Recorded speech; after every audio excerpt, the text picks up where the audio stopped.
I'm Börje Dahl. I'm a social worker, and I'm the CEO of a company in Örebro called Dahl Prevention Center. And I hold the right for a diagnostic instrument called ADDIS. So my and our contribution to this field is about, you can call it the start. Where does it all start? Yeah, where does it start with cancer? It starts with a diagnosis, doesn't it?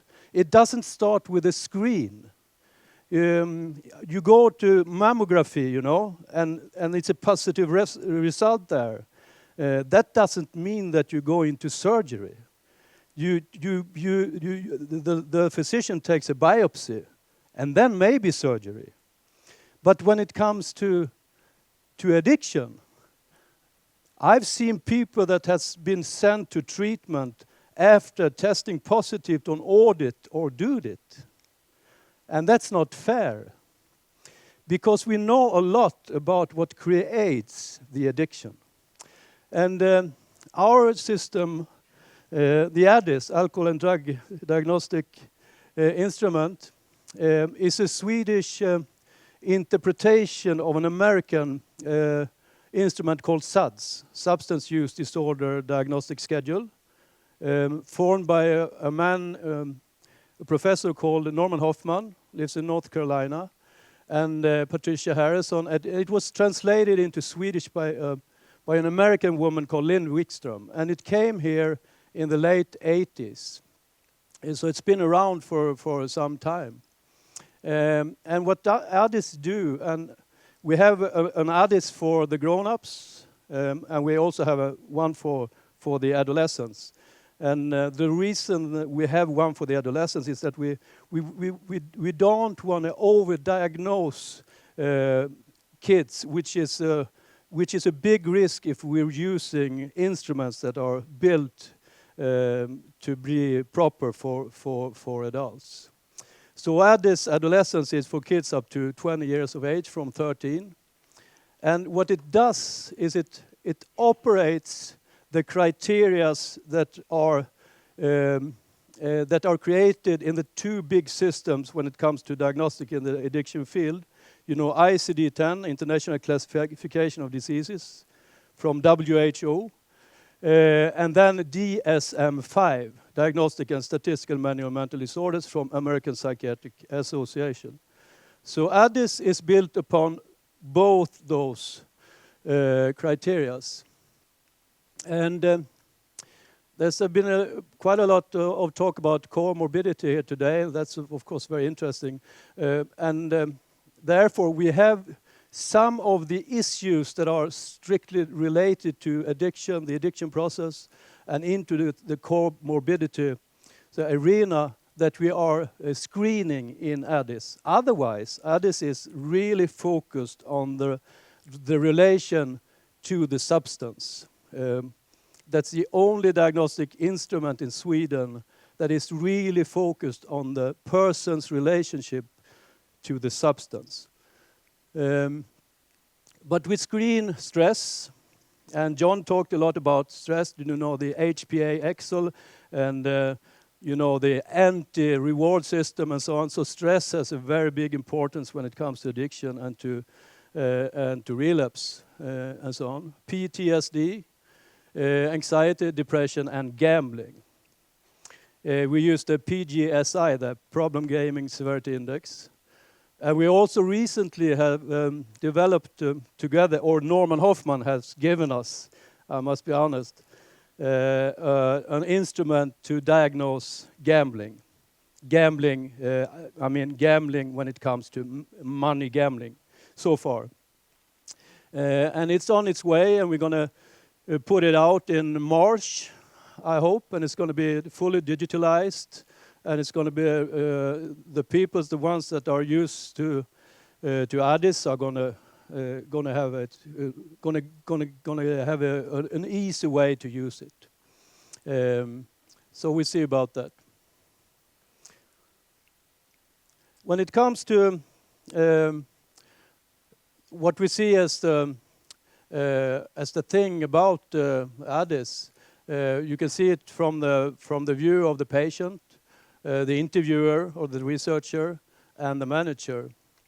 And of course, it's of utmost important that in order to get the treatment that you deserve, you have to get a correct diagnosis. That's the first thing, a correct assessment. And we also have seen, and a lot of research have proved that if you are using these kind of diagnostic tools, structured interview systems, it's very helpful for the motivation, and it's also helpful for creating an alliance with the patient. For the interviewer, of course, it's about getting the correct diagnosis also, and to see if further investigation when it comes to these comorbidity stuff is necessary, and to choose a treatment plan.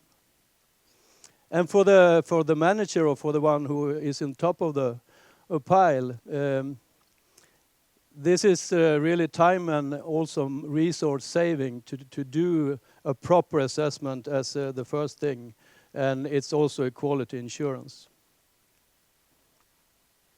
This is the content of the ADDIS. As you see, 8 general questions, and you can read for yourselves. And of course, the main topics are alcohol and other drugs. And as I said, this is a fully digital instrument. So this is the site that you log into with an encrypted in-log. And when you've done that, you come here. And then you see this is called the client side. And here we have the background, different checklists, addiction curves, and we have also a substance list. So when you come in here, you open up the interview and you start with the questions. So this is an example of a question that covers, there's a screening about anxiety. And as you see on every question, if you go to the I there, information, it means information. You get information about that specific question. And if you want to do some comments, you go into the bubble there. You see we have a manual, it says manuals in the green field up there. There you have a manual for the system, and you have a manual for the ADDIS as well. And on the right side of that, of manuals, it says questionnaire. There you can print out these questions in a PDF file, which could be helpful in case of you getting outcasted from the net, for example. So then when you're ready, the result of your interview is automatically put into different kinds of checklists. This is the checklist for ICD-10. And as you know, probably, ICD-10 consists of 6 criteria wherein the addiction is fulfilled. These are the first 4. The 5th is the sacrificing pleasures, interests, and obligations for using. And the 6th is continued conscious use despite negative consequences. So when we're ready with the interview, we go in and we can see this A here means actual symptoms. Symptoms that have been actual this last year. And the L means lifetime symptoms. Symptoms that has been created for more than 1 year ago. And with the lead of those L's, we can also look into addiction that is in remission. For example, you can have an actual addiction now with cocaine or opioids or whatever, but you have a an addiction in full remission when it comes to alcohol, because you have no actual symptoms this last year. And of course, everything we do, whether it's ADDIS or something else, we can use as a pedagogic tool as well. So this thing about an addiction in remission can be a very useful tool for an addict. And it's also a way of addressing this disease's ongoing condition, so to speak. We have also a pretty extensive substance list where you see all the main substance groups from sedatives over opiates, cannabinoids, and down to new psychoactive substances, which is a mess of a category, of course. But we think that it's very important to, as far as we can, do this differential diagnostics. So we look at every substance, own history, and own consequences from the start until now. And as you see there, new drug patterns spread rapidly and intake of multiple drugs at the same time. I mean every addict today use different drugs, but I mean intake of drugs, different drugs at the same time occur more and more, which leads to different things, comorbidity issues, cognitive complications, and the increased risk of premature death. And of course, this list is updated continuously. This is the symptom curve. And here is the symptoms, and here is the age. And if you just put your marker on one dot here, you can see that special symptom and how it has, how the addictive process has developed during time. And whether it's an actual symptom or it's a lifetime symptom. So here, and if you have more drugs here, you see this is only alcohol, but all the drugs that you have been using can be highlighted here. So this is the essence of the differential diagnostics that ADDIS is built upon. I'm sorry. So, summary. ADDIS is a structured questionnaire that operationalizes criteria in these two big systems, iCAAD and DSM. It explores an individual's relationship to mind-altering substances. It specifies addiction development for every used substance. That's what we call differential diagnostics. It screens for these things: stress, PTSD, anxiety, depression, and gambling. It's validated in Swedish population, and it's recommended by the Swedish Board of National Health and Welfare. Thank you for your time. Thank you very much.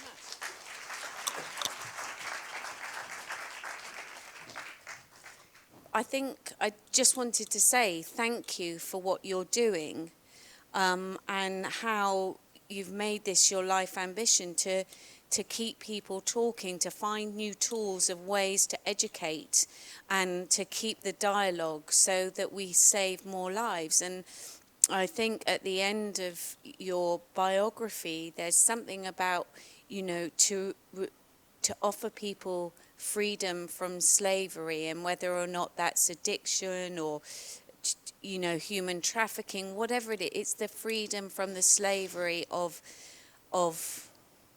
the binds that tie us. And I really wanted to say that before, but maybe it was good that it happened afterwards. And thank you. It's been a real pleasure to meet you.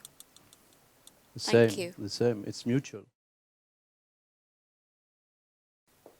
Well, first of all, I must deeply apologize because maybe you were waiting for a blonde god from Holland.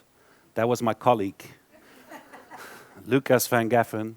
He's a counselor, he does the intakes. He was supposed to give this speech, but well, fortunately, we were very busy helping kids to get into the clinic, so he couldn't come, so I'm taking his role right now. The best way to introduce ourselves is if I get this thing work.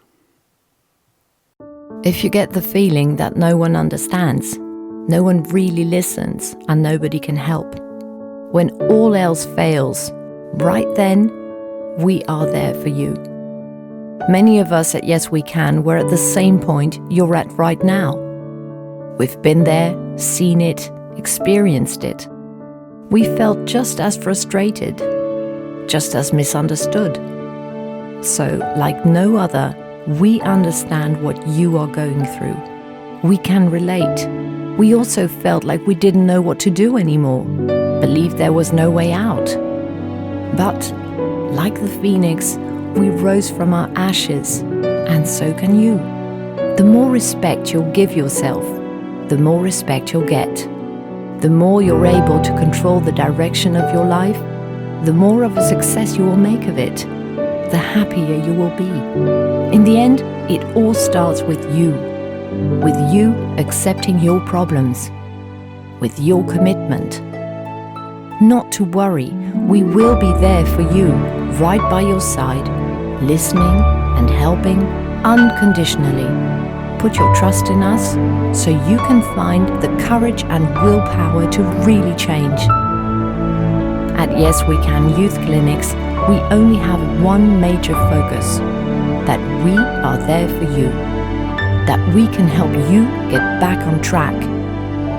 You are worthy of warmth, love, and you deserve that attention.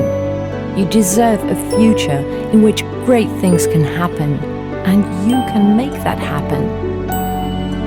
A future without the lying, the manipulation, the fear, the pain. A future in which you know you've made the right decision.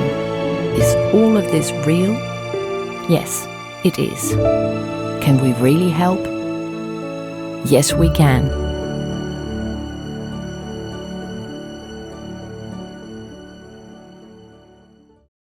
So, that is Yes We Can, in a nutshell. So, what is important is that, we work with young people here, 13 to 25. Some have addictions, all kinds of addictions, behavioral disorders, behavioral problems. But they all have one thing in common. Something went wrong in their lives at a certain point. So either maybe they got bullied at school, maybe they were abused physically, sexually, mentally. Maybe they had some trauma, they suffered a loss of a friend, of a family member, and something went wrong in their lives. So what they do is they resort either to a drug, to gaming, self-harm, depression, whatever you name it. One thing they lack is safety, warmth, love. So the first thing, what we try to do is to connect with the child when they come in. And of course, there are a lot of diagnoses. Sometimes we have a whole list. Sometimes we only have a very small diagnosis.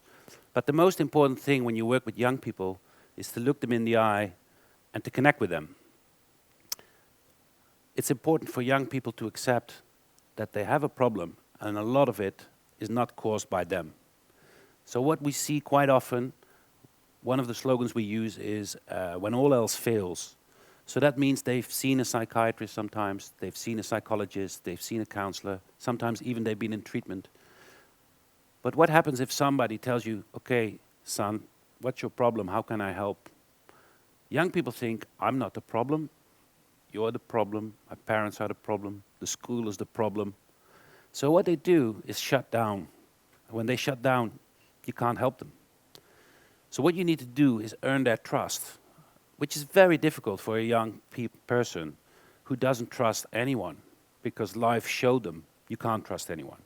So in order to treat a young person, first thing you need to do is gain their trust. So, few statistics from Yes We Can. We started in 2010. We have 2 facilities. One is for Dutch kids, where we have a 120-bed facility. The other one is for international kids. They come from all over the world. We have 24 beds over there. One of the key success factors for the Yes We Can concept is the number of people we work with. So as you can see, in the national we have 120, but we have 200 full-time employees to look after the kids.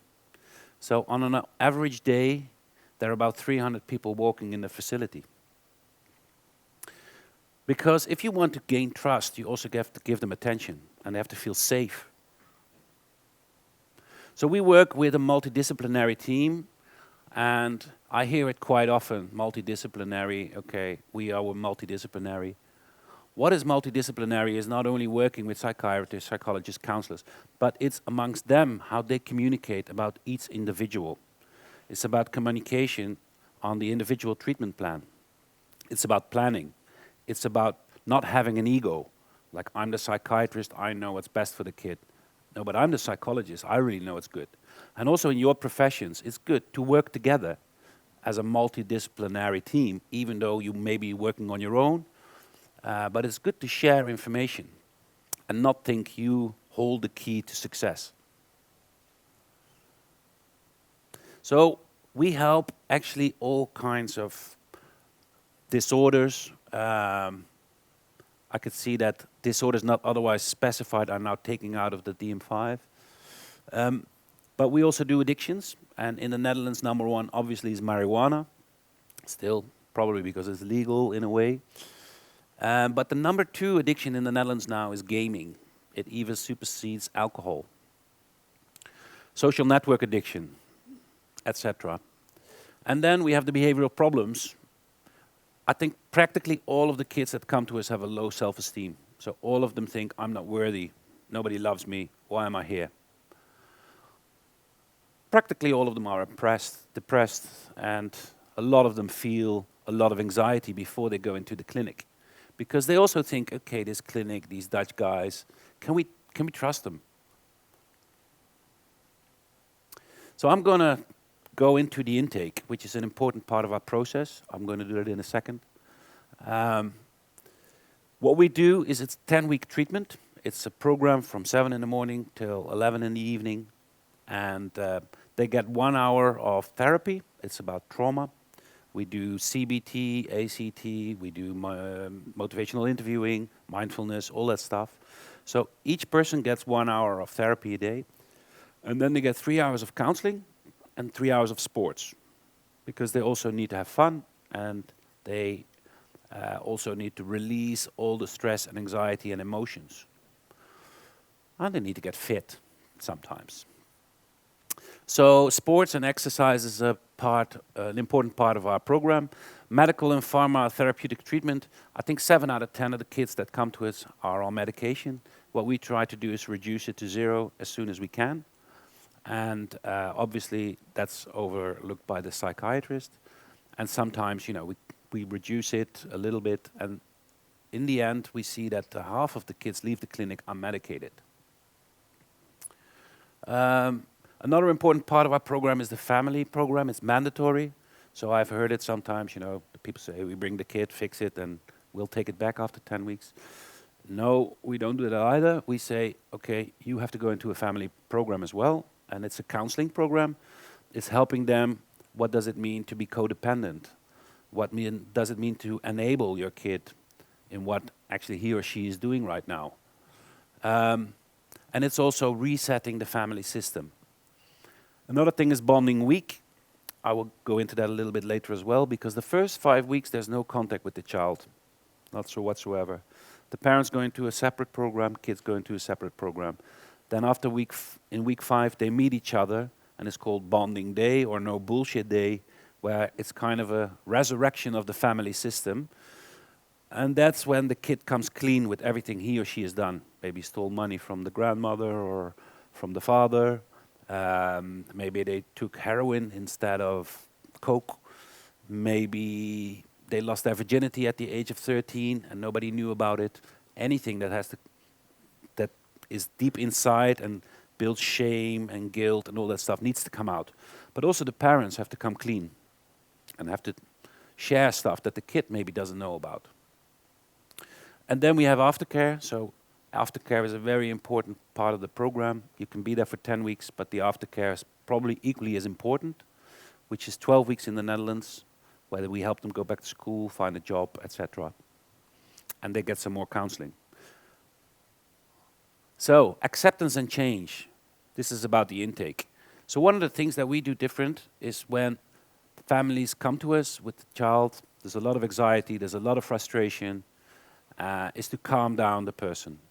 And the way we do that is the counselor. Lucas, who's supposed to be here, is the guy who does that. He's been in recovery himself for a long period. And what he does, he doesn't say, so, Jimmy, what's your problem? How can I help? He says, no, my name is Lucas, and I've been through this and this and this and this. He shares his personal story. He shares a story of guilt, of shame, of feeling lonely, of feeling depressed. And he is speaking from the heart. So the kid feels, this might be somebody who really understands me. Wow, could this really be true? There's somebody who really can connect to me. So it's very important that when we start with the intake, we calm down the kid, we also calm down the parents, and speak from the heart. That's the first thing we do. Obviously, as I said, we get a lot of people with a list of diagnoses. But for us, it's important to observe. So obviously, we also do some tests at a certain point if we think it's needed. But because we have them for 10 weeks, we use the first 4 weeks to observe them from a multidisciplinary point of view. So we set up a provisional treatment plan, and as we go along, as we observe them for 4 weeks, day in, day out, we come to the final treatment plan. We mix kids. So we mix boys, girls, ages. One is in week 1, the other is in week 4, the other is week 10. So for example, if you're in week 10, you look after those who come in week 1. We get all kinds of people in, like gangster types. They come in, yo, I'm cool, man. I'm going to fuck up this clinic. And then the other kids will come, so that doesn't work here. Just, relax. You don't need to be cool. It's all right. Don't do that. So they look after each other. They're also quite tough to each other. So in the counseling groups, they also confront each other. And, if somebody like overweight, and they say, I'm so overweight, and say, well, you should stop eating, for example. If we say that, we have a fight. But kids amongst each other, they're very tough, and that works if it's guided by a good counselor. So we have 3 pathways. One is flex and flow, or move and bend. And that is more for those with ADHD, oppositional defiancy disorders. And that is another way we explain it was move and bend. And that is to bend your head and to accept that you have a problem that's bigger than yourself.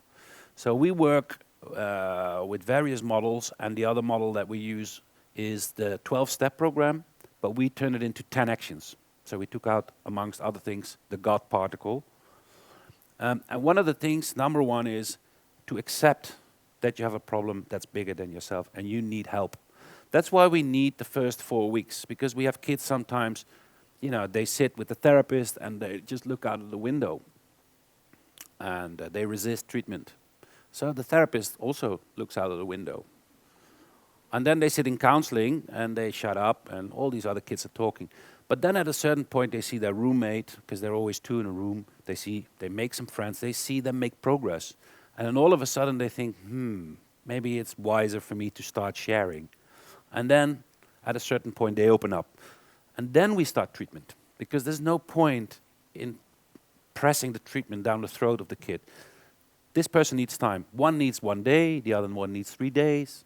It can go up to 4 weeks. If at a certain point people are really not motivated and they go, like this, fine, it's not your time yet, then probably we can help another kid. But we go very, very far in that. So that's flex and flow, and that first thing is to accept, I need help. And when they say, I need help, we say, we're here for you. Okay, now we're going to talk. The other one is clean and sober, so that's obviously for those who've been in addiction or substance abuse. But take a kid who's a gamer. We have gamers that game 12 to 14 hours a day. They don't eat, they hardly sleep, they look white as a sheet, etc. And sometimes it takes a while for them to think, my God, I'm an addict. They're 14 years old, 13, 17, doesn't matter. What does it mean that I have an addiction? So that means once you get out of the clinic, this is something you will carry with you for the rest of your life. So you have to be careful. If you start drinking, chances are very big you will become an alcoholic. If you start using drugs or other stuff, we will probably see you again in our clinic very shortly. So to have that at such a young age to realize that you have an addiction and to accept it, that's a big challenge.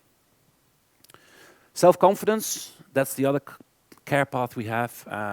That's for all other, behavioral issues, but also eating disorders and personality disorders. So what we do is we have a multidisciplinary meeting, and that is our therapist, coaches, counselors, psychiatrists. They meet 3 times a day to discuss each individual, every day. So that not the psychiatrist says, maybe you should do this, and then the counselor says, maybe you should that. No, it should be clear. So we mix also the groups. So they have an individual treatment plan, they have like kind of a group pathway, and then there's the community. Does this make any sense? Okay. Okay. So this, just a few pictures. This is our head office. It's not so interesting. This is the clinic in the Netherlands where we treat the international kids. And this is our clinic where we treat the Dutch kids. Up. Multidisciplinary team. So, for example, the therapists, we call them fellows. We don't call them patients. We call them fellows. Each therapist is full-time employed, and they only have 4 fellows. And they're full-time employed. Why do we do that? First of all, because they need to have contact. They need to have full attention. And we don't want them to have a burnout in 2 or 3 months, right? So that's why we only have 4 therapists. Of 1 therapist and then 4 fellows. Then we have counselors. Counselors do the group sessions. They do more the confronting work. We have a medical team. They're there 24 hours a day.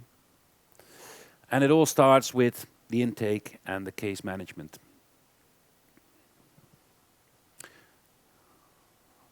So this is what a day looks like for one of the fellows.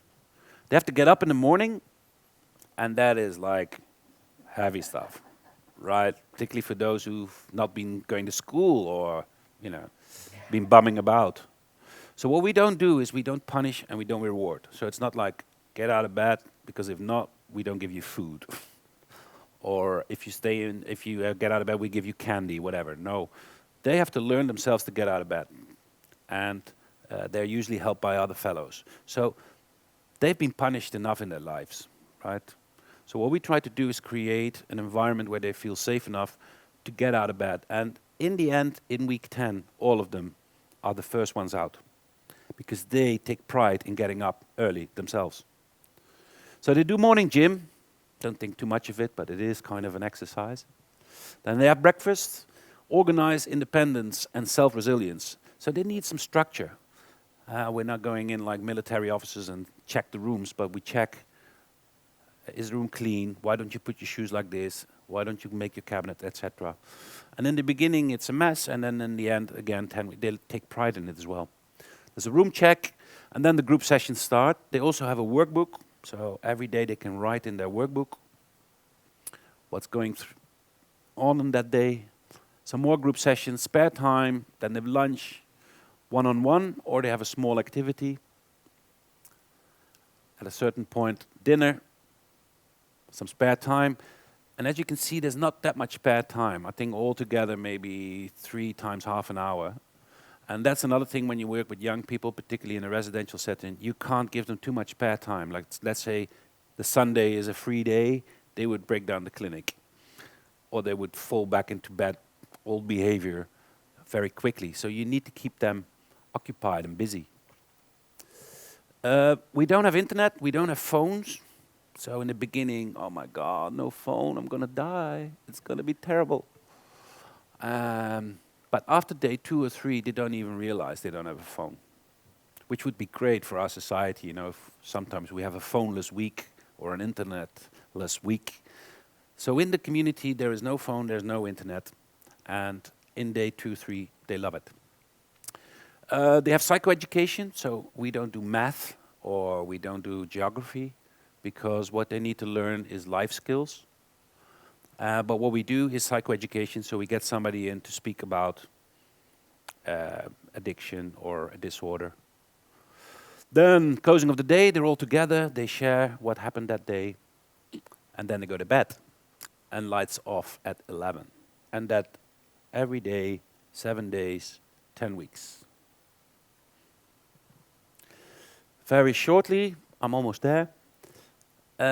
So family coaching and counseling, they get 4 days. So in the international clinic, people fly in and they stay with us for 4 days.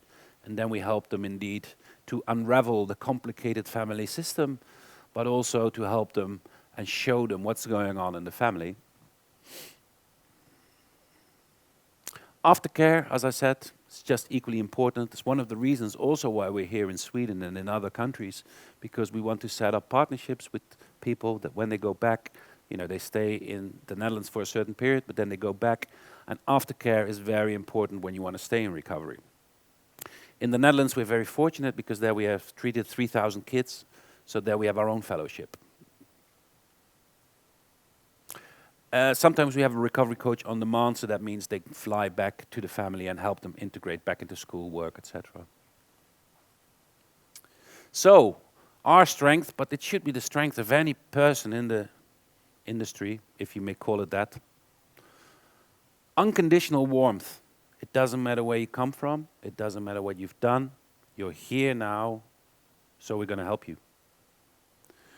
But the only way to help them is they feel safe. If they feel a bit of warmth and love, so they can open up and share their secrets with you. In any profession, if you're not honest with children, they will smell you out in 2 seconds. And they will know you're not sincere, and they won't listen to you. So, if you want to be open and respectful, or you want them to be open and respectful, you got to be that as well. If you open your heart, they will. If you tell them to open their heart and you don't, it's not going to work. Confront at the right time. As I said, you know, in beginning of therapy, you cannot drag everything out of a person. Okay, now tell me what's your problem, how we're going to help, It's ego. Give the person time to open up. And then when they open up, then you can start confronting them, right? Because then they can take it. You need, obviously, and we talked about it today a lot, training, etc. You need qualified people, but definitely you need a good soul. If you want to work in this branch, you have to have a good soul. And another thing, don't make it too dramatic, you know. Life is also fun, right? There is a lot of shit going on, but you can also have some fun. It doesn't have to be depressed all the time. Important to work together. Shut out your ego. I know best. No, work together. As a team, you probably know more. And yeah, one of the things is that we have this fixed program. We've been doing it now for 6 years, fine-tuning it left, right, and center, but it seems to work. And I'll tell you why, and then I'm stopping. 7 out of 10 from the kids that come to us no longer need intensive treatment. Out of those, 89%, almost 90%, stay in recovery, so that they don't relapse. And the rest are satisfaction factors. So that means 3 out of 10 we haven't helped yet. Either they relapse slightly, big time, so they need more time. 1 in 10, they're not there yet at all, so we need to wait for them to come back, or maybe we lose them even. So we have very high success rates, as you may say, but still 3 in 10 don't get what we want to give them yet. So we're working to improve on that as well. And these are actually ROM lists we have to provide also the government, because the last bit, it's not cheap, because it's 27,500 per month. And the reason is because we work with such a huge team and so much individual attention. And I tell everybody I speak to in other countries, governments, insurance companies, in the end, it will save you a lot of money if you do the early intervention. And unfortunately, lives are translated by policymakers into money. That's the way it is. You know, you have to show them that things work. And in a way, it's right. You know, you can put a lot of money in care that doesn't work. Obviously, you need some rates. But in the Netherlands, the councils pay for it, 13 to 17, and 18 plus is in the basic insurance company cover. So Fortunately, the Dutch have seen the light and they see early intervention works. It saves them money, it saves them a lot of hassle. And in the beginning, councils didn't want to pay, but now councils say, oh, we don't know what to do with this kid. Send them to Yes We Can, right? So now they send them to us. And I think if you keep these 4 words into mind into your own profession, then you'll be great in this work. Thank you very much.